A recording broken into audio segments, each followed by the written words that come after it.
You can see here how the tree is already split nearly in two, actually completely in two through the root, because the rot has gone down into it.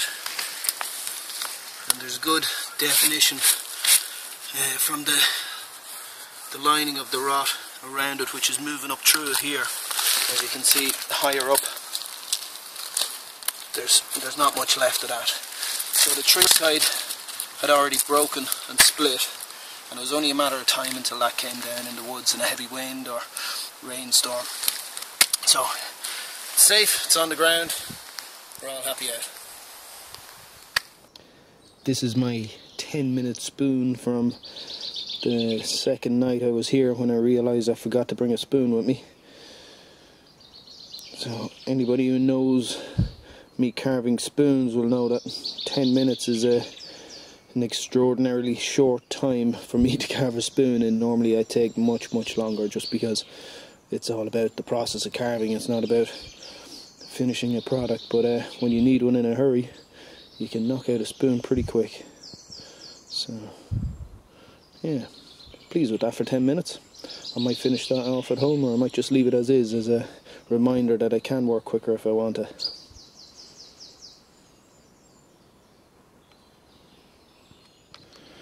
This is a sycamore tree that we cut during the week, and the stump has been pouring sap out of it.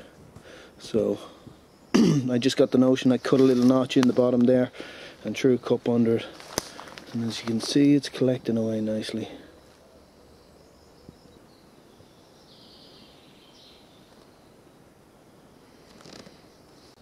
Now there's less invasive ways to tap a sycamore tree, but seeing as it was there, make use of what we got. Didn't get to take much footage as we're actually working during the week, but this is one of the areas we've been working in. As you can see, we took down a couple of fallen and leaning dangerous trees here. This is a windrow of all the brash that's left. Now this area has been opened up for amenity use, so we're taking out any of the trees that are dangerous, rotten, leaning, falling over, that kind of thing. And there's quite a lot of natural regeneration of things like holly, ash. Over here you'll see there's a lot of ash natural regeneration. See the small stems there. There's a bit of hawthorn. There's a good bit of hawthorn over the far side as well. But yeah, this is the kind of work that we get up to.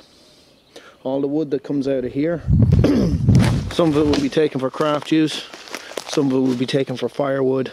Dead wood will be left in the forest to rot down, give back a bit of nutrients to create habitat for insects and mycelium and mushrooms, fungi, all the rest. Here's some of the rhododendron we were cutting out. Still has to be piled up, picked up, but this is cut out, and there's a whole section over here that was full of rhodie as well. All of that was cut out there as well. There's quite a few decent sized windblow trees in here as well.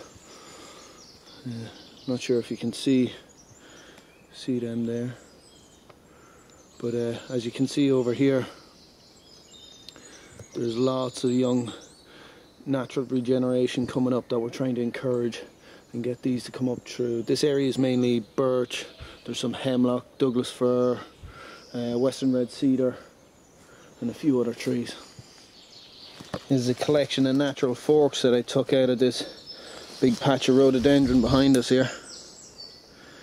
Rhododendron is quite a nuisance for the woodland, but you do get some lovely shapes of the wood, so I've been trying to figure out something to do with it, because it's not good to make eating implements out of it. You can't really burn it because it gives off fumes that aren't good for you, toxic fumes. So what I've come up with here is a lot of kind of natural forks for making catapults. So we'll show a video or two of making these another time, but I got a few there to keep me going. Got some nice willow logs here that I'm going to take a couple of as well. I've got some uses for the bark. I'll show you about that again, and then the main body of the wood is going to go for making bow drill sets for doing classes with. I go through quite a lot of bow drill sets where people practicing and learning, so taking a piece like this I get a good number of sets out of.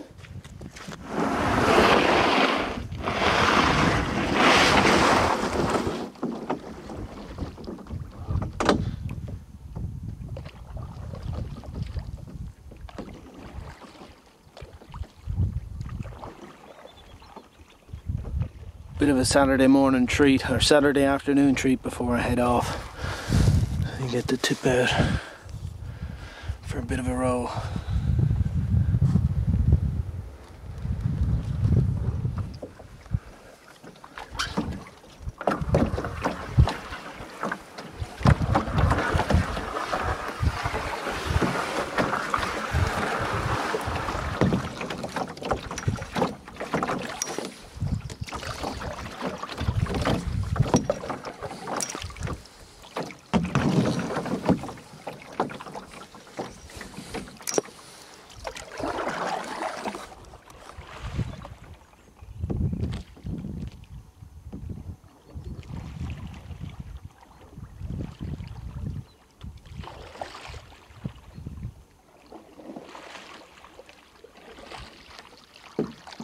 First round of packing done, ready to hit the road now from this site.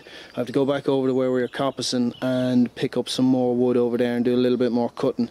So that middle space is left free for the wood I'm going to have to pick up. I'll move those cans when we get there. But we've been blessed with the weather. This is my favourite type of weather to be out.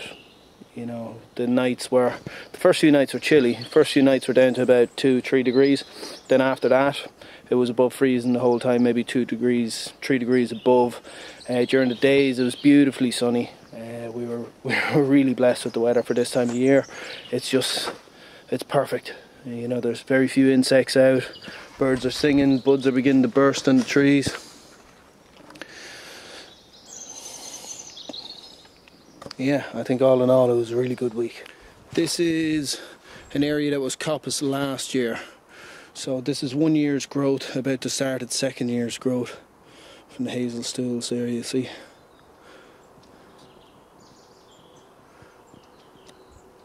The area that we cut up above is 7 years on, and that's its 2nd cut. So since it's been managed back into coppice, that was the 2nd time it's been harvested. Each time it's harvested, the rods will increase and they generally get straighter and straighter as well. So this is what it would have looked like before it was cut the first time. So quite chunky and branchy and not a lot of usable rods in that. And then when it gets harvested the first time or the 2nd time, it'll turn out to give set of rods like that, which are great for weaving and making hurdles and bits and pieces. So this is some of the work we got done. We got a selection of rods here, have different sizes. There's some up on the side there that still has to be trimmed. These are kind of rough graded, a bit messy at the minute because we're pulling through to get some out for somebody who came for rods yesterday. But yeah, nice way to spend a couple of days.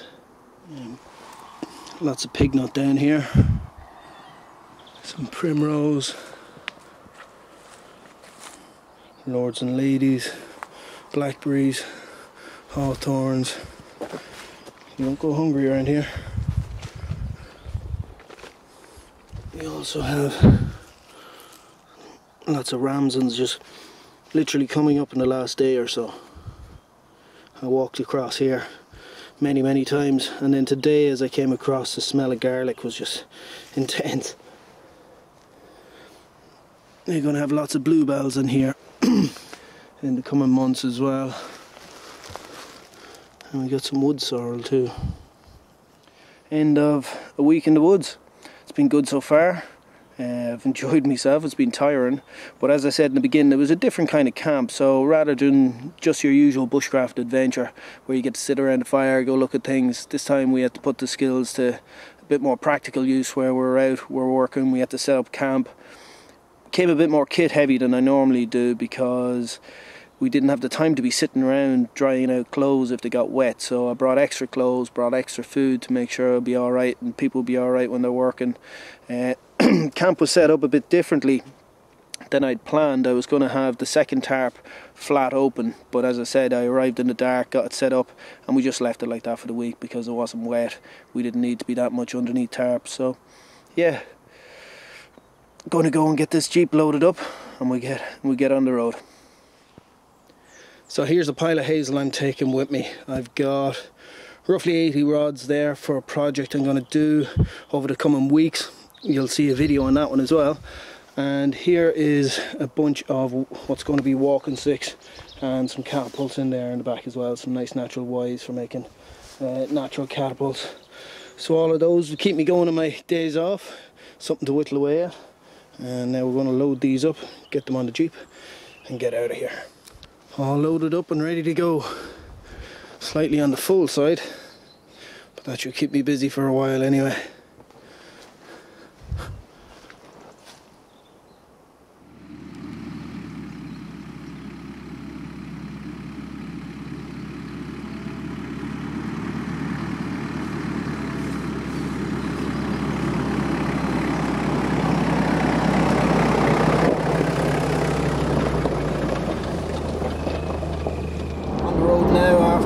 Good week. Got a good bit done in the forest. Got a good bit of materials to keep making stuff over the coming weeks and months. A lot of those walking sticks I'll put drying, and we'll use them maybe during the summer, maybe after the summer. I'll get a few done in between now and then, just for fun, and see what designs I can come up with, that kind of thing. Do a little bit of carving on them. I'll probably let them dry out before I do much with them. The catapults are all the wires, all the natural wires, same kind of thing. They start storing them up, and then I'll start making craftwork to sell on in the future. The hazel rods are going to get used pretty quickly. Hopefully in the next week or two I'll have time to sit down and get the rest of the bits and pieces together to start making a buoy current, which is a small round coracle boat, traditional fishing vessel at the Boyne in Ireland. So I hope you've enjoyed this video. I hope it's been something a bit different for you to watch, to see what goes on in the woods, or a little bit anyway, what goes on in the woods. Yeah, I've been Johnny Walsh from Living Wilderness Bushcraft School, and we'll see you in the next video.